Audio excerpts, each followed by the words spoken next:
ये एक दिन में नहीं पूछा होता, आप देखिए सालों लग जाते हैं इसके लिए। अब जैसे एक देखो ह्यूमन टेंडेंसी क्या कहती है उसको, अभी आप अच्छे से समझ पाओगे सभी लोग। कल क्या एक दिवस था बहुत फेमस, फ्रेंडशिप डे था, है ना। अब फ्रेंड्स मतलब कि एक हमारा दोस्त हो सकता है, कोई भी हो सकता है, फीमेल भी हो सकता है, मेल भी हो सकता है ना। तो यहाँ पर क्या किया जाता है, एक दोस्त, आपने देखा होगा बहुत सारे कि मैंने स्टेटस देखे तो दोस्तों को वो बहुत सारे तो अच्छे अच्छे विश तो बोल रहे थे, कुछ ऐसे भी थे जो दोस्तों को कुत्ता कमीना, कुत्ती कमीनी ऐसे भी लिख करके स्टेटस लगा रहे थे। क्योंकि दोस्ती में सब कुछ चलता है ना, हम लोग एकदम अनौपचारिक होकर बातें करते, कोई औपचारिकता नहीं रहती कि हाँ साहब आइए, श्रीमान बैठिए। दोस्ती में श्रीमान या भाईचारे की बातें नहीं होती ना, गाली से ही बात होती है जनरली दोस्तों में, लड़की हो लड़कियां हो ना, है ना। लड़का होगा तो बोलेगा कमीने, लड़की होगी तो बोलेगी कुत्ती, है ना। तो ये क्या होता है, अब ह्यूमन टेंडेंसी क्या कहती है कि आपको एक ऐसा व्यक्ति चाहिए जो आपकी बातों को समझ सके, आपके लेवल का, उसको आप दोस्त कहते हो, ठीक है। अब यहाँ पर भी वही चीज़ अप्लाई होती है। आप जरूरी नहीं है कि वो व्यक्ति ऐसा ही हो। अब देखो, मानो आप हो, आप जरूरी तो नहीं हो कि आप इतने ज़्यादा अपने सिद्धांतों के पक्के हो कि अपनी व्यक्तिगत जानकारी किसी के साथ शेयर ना करो। धीरे धीरे आपसे दोस्ती पक्की की जाती है। उसमें पहले तो आपसे नॉर्मल चर्चा की जाती है, आप क्या करते हो, अब क्या करते हो तो मतलब पहला तो होता है आपका नाम क्या है, और दूसरी बात ये होती है कि क्या करते हो। जनरली पूछ लिया जाता है तो बोलेंगे आदमी दिखाने के लिए मैं तो DRDO में मैं जॉब करता हूँ, साइंटिस्ट हूँ। अरे वाह, तो क्या काम करते हो, थोड़ी बहुत और जानकारी गई। धीरे धीरे व्यक्ति से क्या किया जाता है, फिर मान लो कि कभी ऐसे चर्चा चलती रही, अब मान लो बोला और सब बढ़िया चल रहा है, तो अब दोस्त है, दोस्त को कोई हर चीज़ शेयर करते हैं। अब वो ऐसे कर देते कि यार आज तो मुझे बड़ी टेंशन है, कि बोले क्या टेंशन हो गई, सर ने डांट दिया क्या, हाँ साहब ने डांट दिया। क्यों डांट दिया, कि इसलिए डांट दिया कि वो मुझसे एक गड़बड़ी हो गई। किस में गड़बड़ी हो गई, अब ऐसे जानकारी चुराई जाती है। फिर धीरे धीरे धीरे धीरे उस व्यक्ति के से सारी, मैं नहीं कह रहा कि गर्ल्स ही होगी वहाँ पर, या कोई महिला ही होगी, सामने पुरुष ही होगा, कोई पुरुष भी हो सकता है, किसी महिला, एक दोस्त के नाते कोई भी किसी को अपनी जानकारी शेयर कर देता है पर्सनल। आप देखोगे आपके जो सारे राज है ना, राज वो घर वालों के पास और बाकी लोगों के पास नहीं मिलेंगे, रिश्तेदारों के पास, आपके वो सारे राज आपके दोस्तों के पास सुरक्षित मिलेंगे। अब कल वो दोस्त आस्तीन का सांप निकला तो कुछ कह नहीं सकते। मैंने कल एक स्टेटस देखा, एक गर्ल्स थी सतना की, उन्होंने स्टेटस लगा रहा था नाग पंचमी में, एक तरफ नाग को दूध पिलाते हुए लिखा था हैप्पी फ्रेंडशिप डे, समझ रहे हो। वो बड़ा संदेश देना चाह रही थी, हैप्पी फ्रेंडशिप डे मतलब दोस्त वो भी होता है जो आस्तीन का सांप हो, ठीक है भाई। तो कई बार ऐसे दोस्त भी होते हैं जो उसकी जानकारी उसको डुबाने में उन्हीं का हाथ रहता है। हो गया, चलिए बढ़िया है, खुल तो गए ये।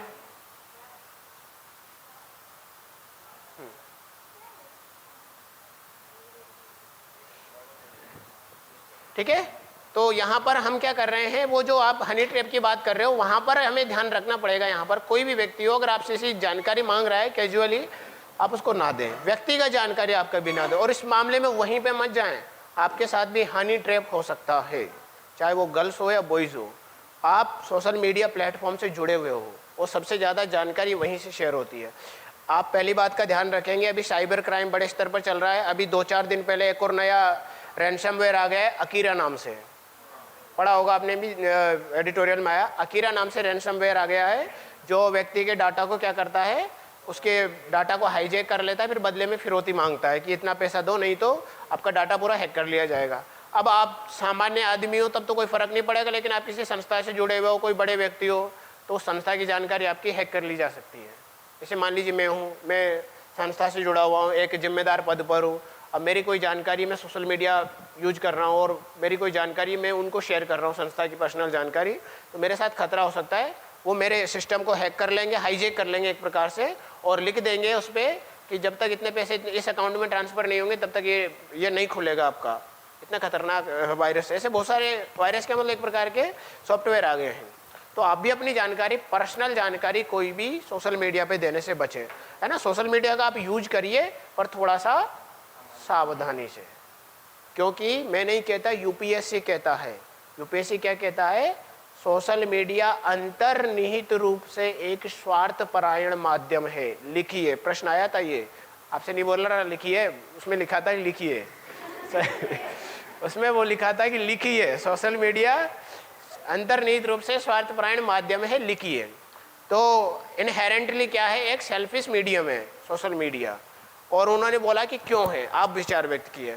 फिर एक और पूछा गया था कि सोशल मीडिया का उपयोग जनरली लोग किसके लिए करते हैं, वो करते हैं अपने स्वार्थों की पूर्ति के लिए, उसमें भी कुछ ऐसा ही था।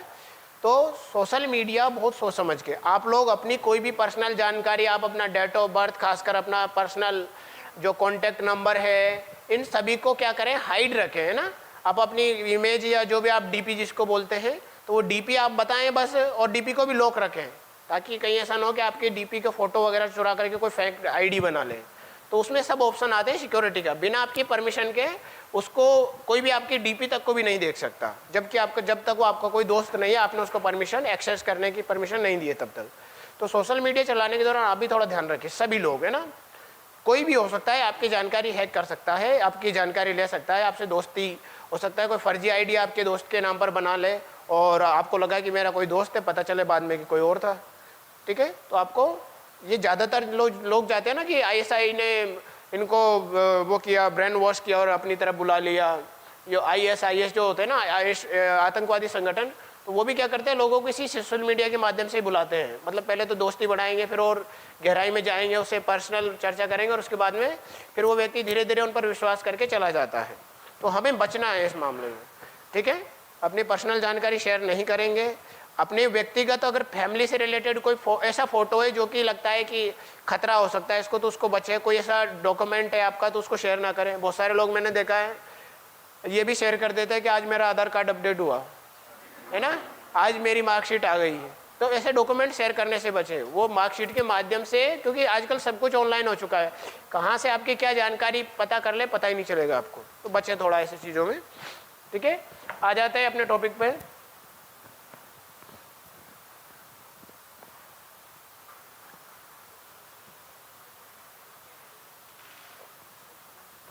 लास्ट टाइम हम लोगों ने भ्रष्टाचार के प्रकार देख लिए थे, कारण देखे थे या नहीं देखे थे? नहीं देखे थे, देखेंगे। ठीक है, भ्रष्टाचार को अल्पतम करने के उपाय, पहले यूनिट हम लोग समझ रहे हैं। समाज, सूचना तंत्र, परिवार एवं विशल ब्लोवर की क्या भूमिका है भ्रष्टाचार को कम करने में, और भ्रष्टाचार पर राष्ट्र संघ यानी कि यूनाइटेड नेशंस जो कन्वेंशन है वो क्या है। घोषणा मतलब यहाँ पर कन्वेंशन की बात है।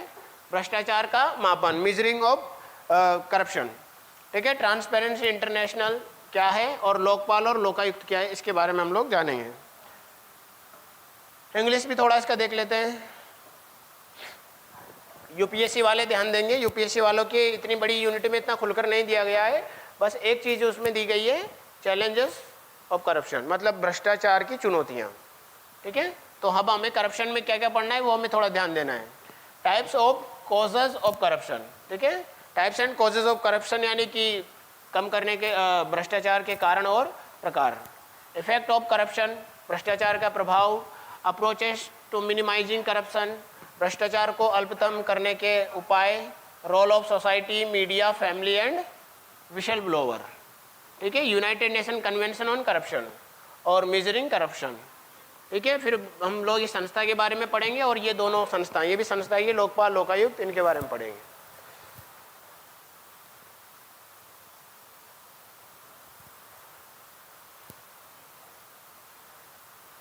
दिख रहा है सभी को? क्या दिख रहा है? शहद, मछली, जीभ, लड़खड़ाई, और क्या दिख रहा है? और शहद, मछली मैं कहूँ कि चेहरा पहचानो तो भाषा अच्छा पहचानोगे ना। शहद, मछली, अब पढ़ो नीचे कुछ लिखा हुआ है।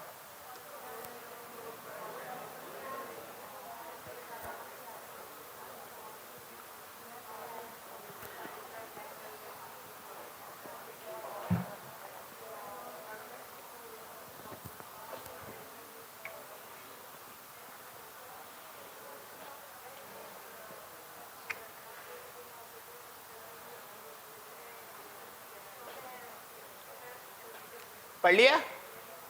समझे? इधर तो इधर वालों लोगों के साथ भेदभाव किया जा रहा है ना। चलो इधर थोड़ा सा आप लोग इधर आ जाइए ना, जो लोग इधर दिख नहीं रहा उधर कोने से इधर आ जाएं, उधर कोने में बैठ जाएं, बढ़िया दिखेगा सभी लोगों। आ जाइए, बैठ जाओ, उधर चले जाओ। अपने आप को ऐसा ना माने कि आपके साथ भेदभाव किया जा रहा है, सीधे बैठे, कोई इश्यू नहीं है। जिनको नहीं दिख रहा आ जाए, अमन आ जाए, इधर बैठ जाए सभी लोग। इधर जगह खाली है, थोड़ा हेल्प करो आप लोग, इधर उठ के बैठ जाओ एक जना, उधर घूम करके। एक जना क्या, अब जितने भी बैठ पाए इधर बैठ जाओ, जिनको दिख नहीं रहा है आ जाओ। क्या नाम है? नाम तो मैं फिर भूल गया ना, बैठ जाओ।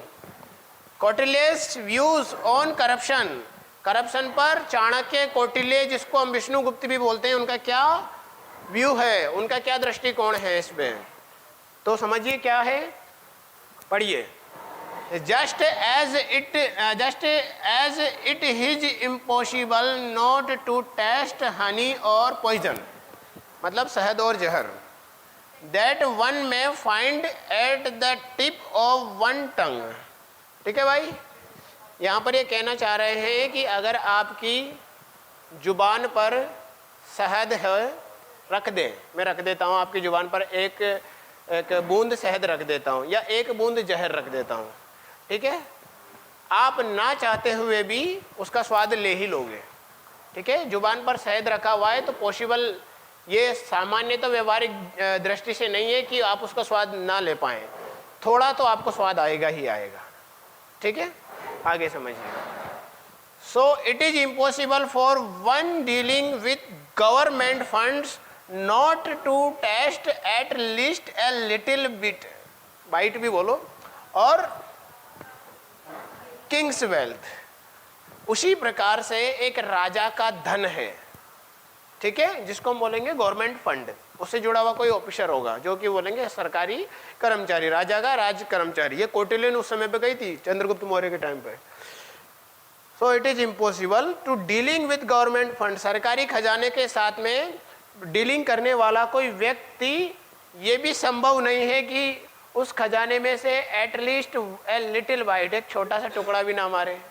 कहने का मतलब ये है कि जो सरकारी खजाने का रक्षक है, थोड़ा बहुत तो हेर फेर करेगा 10-20 रुपए का, ठीक है, 10-20 का मतलब ऐसा इतना ही नहीं कि 10-20 ही करेगा। कहने का मतलब कि अगर ना चाहेगा तो भी कुछ ना कुछ तो उसके मन में आ ही जाएगा और वो करेगा ही। ये उन्होंने व्यवहारिक बात कही थी। ठीक है, just as impossible to know when a fish moving to water his drinking is, it is so impossible to find out when government servant in charge of undertaking misappropriate money. कहना वो चाहता है कि जिस प्रकार से कोई समुद्र में कोई मछली, इसलिए मछली भी आई थी, ठीक है, इसलिए शहद भी आया था, इसलिए जुबान भी आई थी। अब समझ में आ रहा है रिलेशन? ठीक है, कि जिस प्रकार से समुद्र में कोई मछली रहे और वो मछली उस समुद्र के पानी को पी ले, तो पता कर सकते हो कितना पानी पिया? पॉसिबल ही नहीं है उसकी निगरानी करना साहब। उसी प्रकार से एक सरकारी कर्मचारी अगर जिसके वो क्या कर रहा है, अंडरटेक कर रहा है किसी गवर्नमेंट फंड को, उसके ही हाथ में मतलब बोलेंगे कलम कूची है उस खजाने की, तो आप कितना भी निगरानी तंत्र मजबूत कर लो, वो थोड़ा बहुत करप्शन तो करेगा ही, वो रुकेगा नहीं आपसे।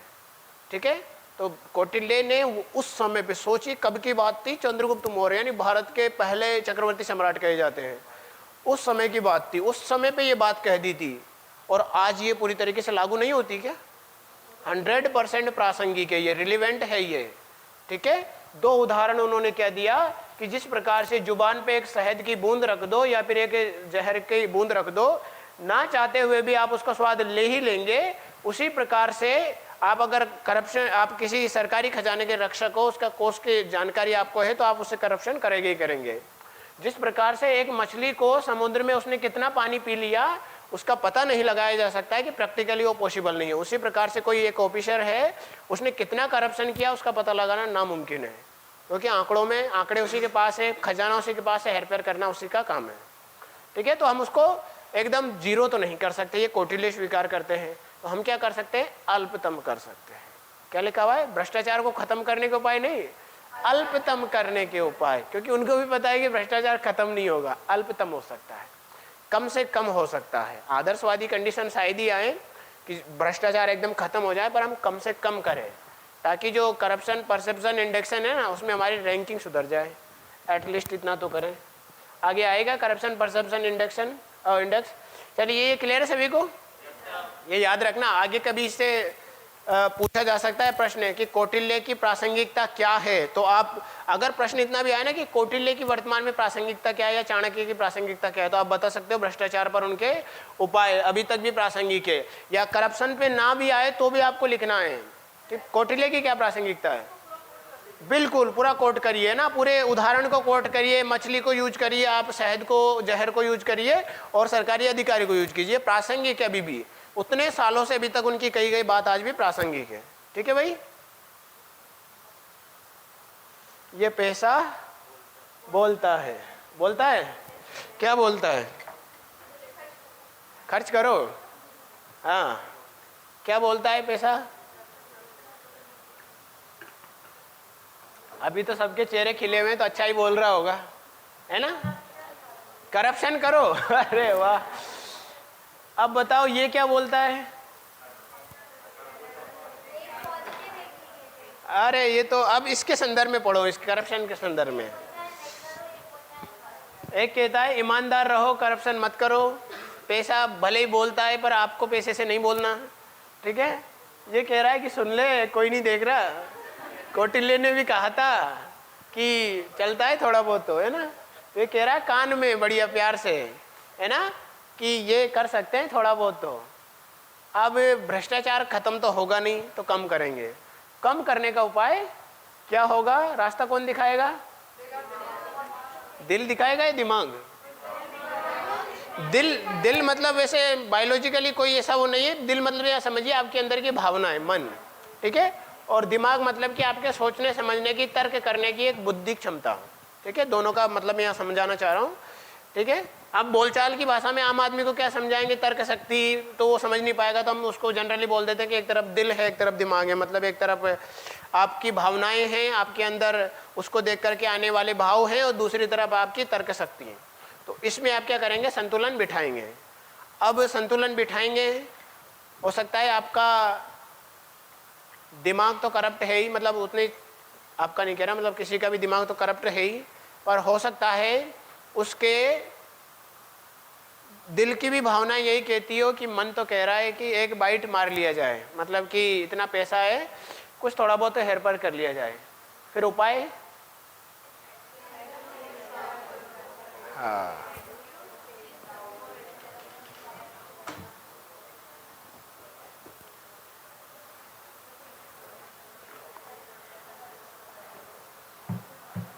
उपाय शिक्षा है। शिक्षा ही समाधान है। ठीक है, शिक्षा ही समाधान है। ठीक है, education is the most powerful weapon which you can change the world. आजकल के बच्चों में आप भी आते हो? आते हो ना? स्वीकार करते हो कि मम्मी पापा की बात कितनी मानी है? आजकल के बच्चे में हम ही हैं, मैं भी हूँ, है ना, आप भी हो। मम्मी पापा के लिए, गुरु के लिए हम लोग सब बच्चे ही हैं। ठीक है, आप भी हम उम्री हो, मुझसे ज़्यादा एक दो, कुछ मुझसे छोटे होंगे, कुछ मुझसे हो सकता है बड़े होंगे, तो हम उम्री है सभी लोग। आजकल के बच्चे हम भी हैं। हम सुनते क्यों नहीं हैं? क्यों नहीं सुनते?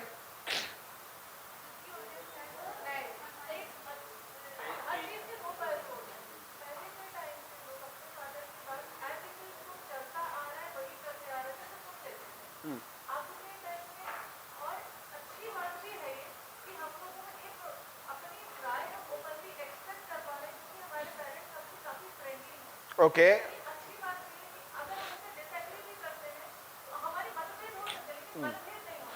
ठीक है, ओके। हाँ, उधर से किसी ने हाथ ऊंचा किया था। हाँ, सोच बदल रही है मतलब थोड़ा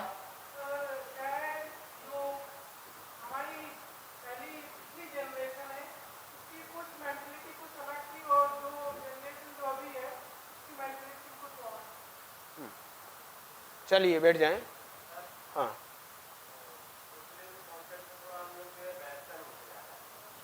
इसलिए शायद नहीं सुन रहे हैं ना। कलयुग अच्छा, कलयुग, कलयुग आ गया है। कलयुग का अर्थ जानते हो? कली प्लस युग। कली का अर्थ होता है लोहा। ठीक है, कली का अर्थ होता है लोहा। ये कली शब्द संस्कृत से लिया गया, इसका अर्थ होता है लोहा। युग तो आप जानते हो उस समय का समय काल, काल। ठीक है, कि जब लोहे की खोज हो गई थी उसको बोला गया कलयुग। ओके, चलिए हाँ आगे बताएं। इस वाले मुद्दे पे हम चर्चा कर रहे थे, आजकल के बच्चे सुनते नहीं है। हाँ, मॉडर्नाइजेशन एक रीजन हो सकता है। और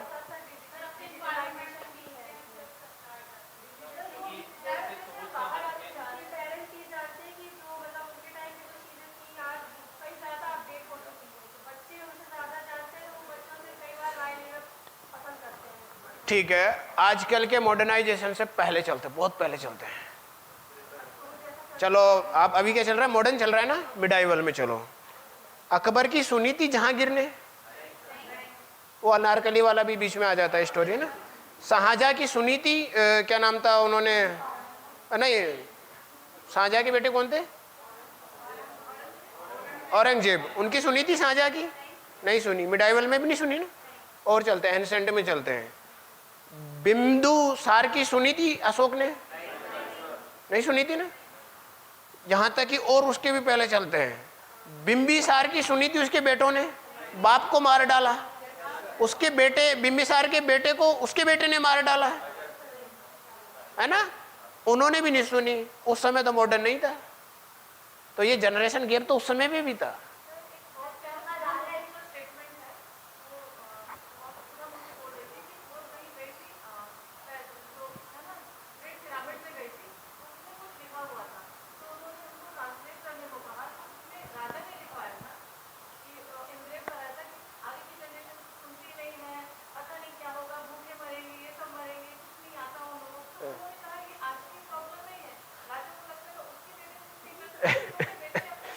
तो यही मैं कह रहा हूँ, मॉडर्नाइजेशन प्रॉब्लम नहीं है, मॉडर्नाइजेशन तो एक आकर्षण है भाई। अगर आपको लग रहा है कि मॉडर्न विचार पूरी तरीके से बुरे थोड़ी हो सकते हैं, सोचिए उसी मॉडर्न एज की, अभी जिन्होंने लोहे का जिक्र किया, अगर वो लोहे की अच्छी तरीके से खोज नहीं होती है ना, कलयुग जिसको बोला गया, कि उस लोहे का अगर अच्छे से प्रयोग नहीं होता तो मशीनें कैसे बनती, और मशीनें नहीं होती तो पहली बार इंग्लैंड में जो औद्योगिक क्रांति हुई थी, इंडस्ट्रियल रिवॉल्यूशन फर्स्ट हुआ था, वो कैसे हो पाता।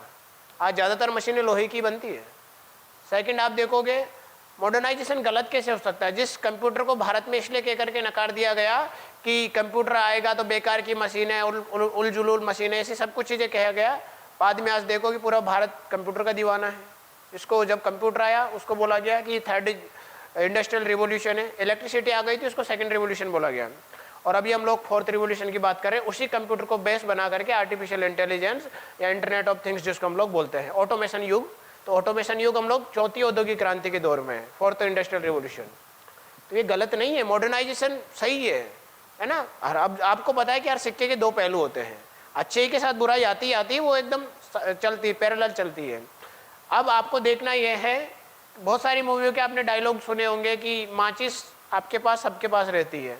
अब उससे चाहो तो आप है ना दिया जलाओ, चाहे तो अपना किसी का घर जलाओ या अपना हाथ जलाओ, अपने आप को जलाओ या दूसरे को जलाओ, आपको उसका यूज करना आना चाहिए। चीज़ें गलत नहीं है, और ये मैं साबित करूंगा आपको। आज जो मूवियाँ सुनो, जो मूवियाँ जो आजकल के युवाओं को कहा जा रहा है बिगाड़ रही है या है ना, उससे इतने अच्छे अच्छे संदेश दूंगा। समय देखिए ना, एक नया प्रोग्राम पे काम कर रहा हूँ, एक युवाओं को जो एकदम ऐसा लगता है कि उनको कोई रास्ता नहीं है, या फिर एकदम उनको लगता है कि समय बर्बाद कर रहे हैं आजकल के बच्चे, वो देखेंगे और उनको कुछ सीखने को मिलेगा। उस प्रोजेक्ट पे काम कर रहा हूँ, देखना, बहुत अच्छा प्रोजेक्ट।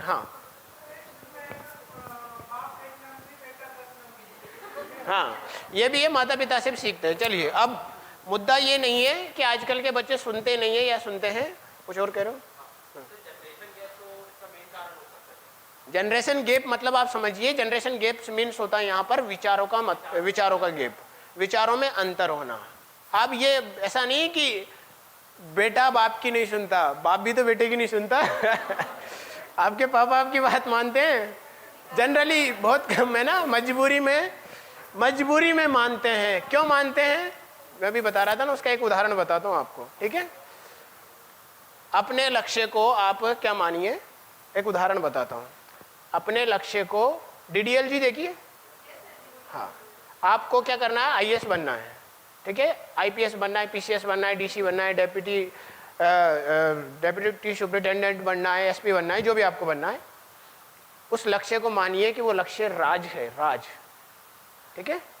आप सिमरन हो, है ना, और आपके घर वाले या रिश्तेदार या कोई भी ऐसा व्यक्ति आयोग रख लेते हैं ना, चलो घर वालों को हटाओ, आयोग रख लेते हैं। आयोग को मानिए अमरीश पुरी, ठीक है भाई, वो भी भूमिका बन रही है, आप सिमरन हो, गर्ल्स और बॉयज दोनों माने अपने आप को, आप सिमरन हो, आपका टारगेट राज है, और आयोग आपकी रास्ते में क्या है, यूपीएससी प्रीलिम्स मेंस और इंटरव्यू के माध्यम से बाधा खड़ी करने वाला अमरीश पुरी है।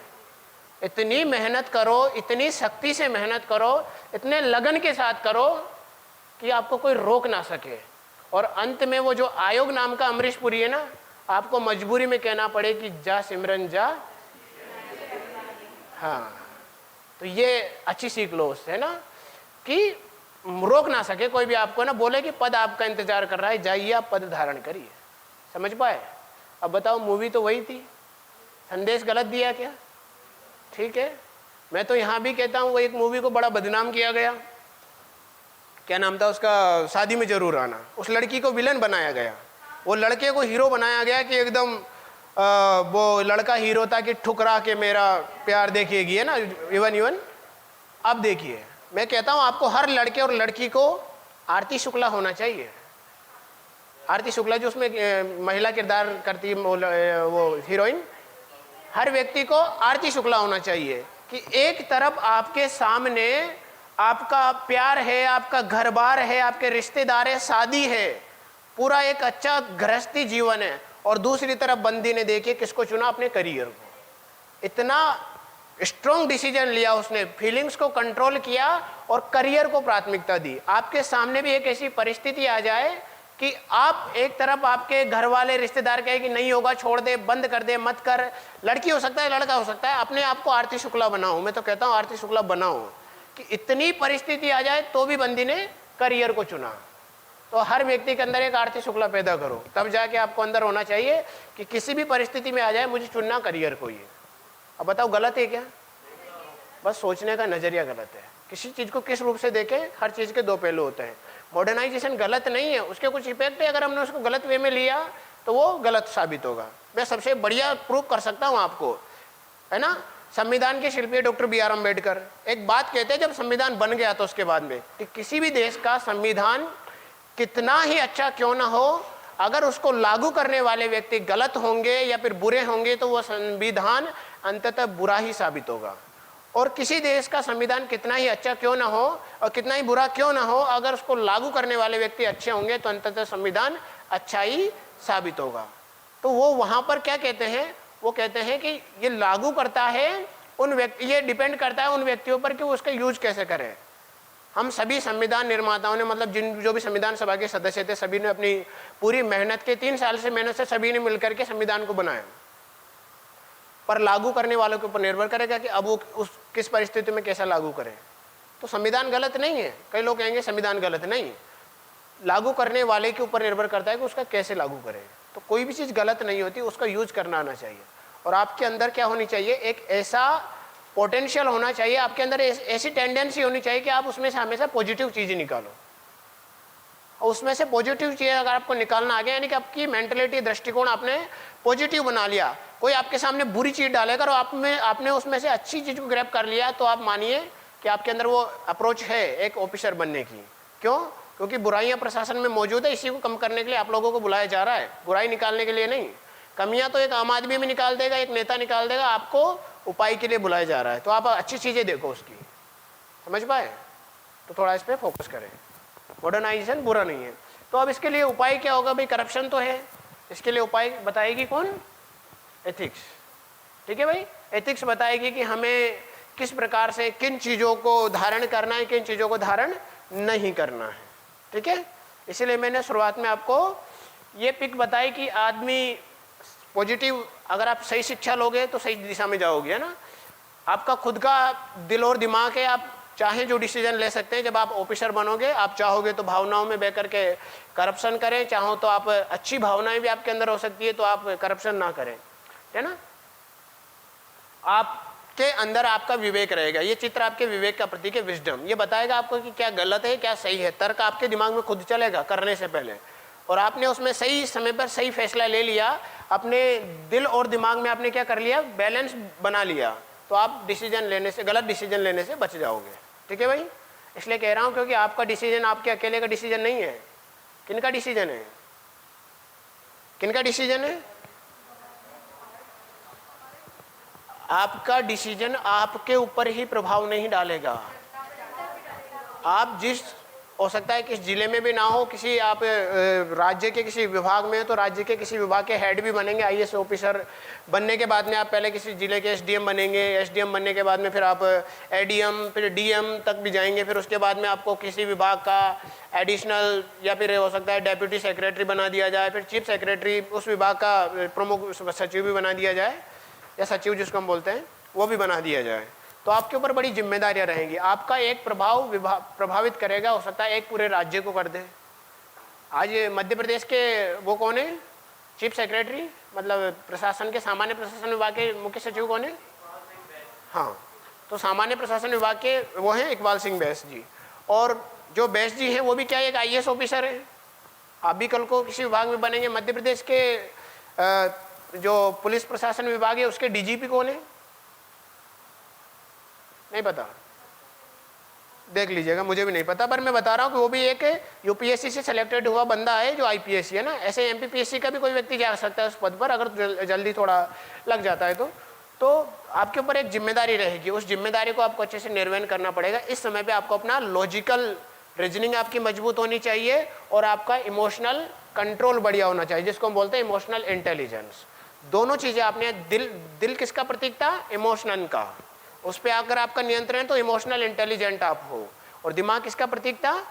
तर्क शक्ति का, तर्क करने का। वो आपका मजबूत है तो आप बौद्धिक रूप से बुद्धिमान हो, जिसको हम बोलेंगे बौद्धिक मानव या थिंक टैंक। ठीक है, ये तो आपके मोटिवेशन के लिए लगाई गई थी। सोचा कि दिखा दूं। किसी के सपने में सफेद गाड़ियां आती होगी? आती है? आती है? आती है कि नहीं आती है? अगर आपके सपने में आपके सपने में आपका जो सपना है वो नहीं आता तो काहे का सपना है ना? इमेजिनेशन में आती है। तो और ही अच्छी बात है अगर आप इमेजिनेशन करते हो।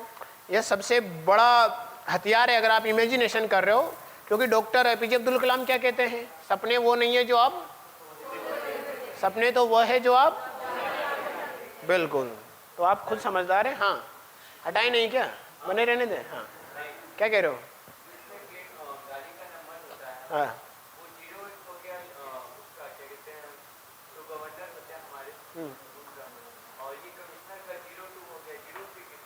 यार मुझे नहीं पता, इसको ना गूगल कर लेना।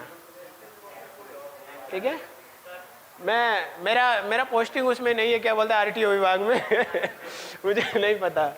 ठीक है, इस बार कुछ इनोवेशन किया गया है। हाँ,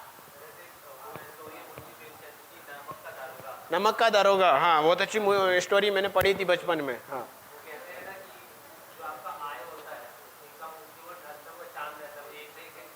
हाँ,